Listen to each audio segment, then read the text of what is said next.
কে কখন মাঠে আন্দোলন করছে, কোন ইস্যুতে আন্দোলন করছে, এটা হয়তো বা একটা বৃহত্তর পরিকল্পনার অংশ।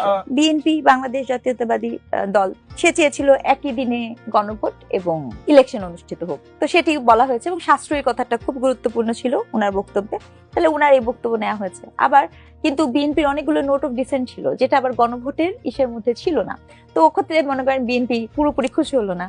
আবার মনে করেন জামাত ইসলাম তারা আবার বলছিলেন যে উচ্চ কক্ষে, তো তাদের বক্তব্য তাদেরকে স্যাটিসফাই করা হয়েছে, যেহেতু উচ্চ কক্ষে পিআর এর কথা বলে দেওয়া হয়েছে, 100 আসনের কথা বলে দেওয়া হয়েছে।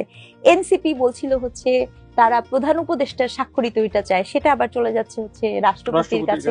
তো এই সবকিছু মিলে সকল পক্ষকেই একটা কারো কিছু পূরণ হয়েছে, কারো কিছু পূরণ হয়নি, এরকম একটা জায়গাতে তারা খুব চমৎকার একটা জায়গা, রাজনৈতিক দলগুলোর সাথে রাজনীতিটা ভালো খেলে প্রধান উপদেষ্টা ভালো খেলেছে।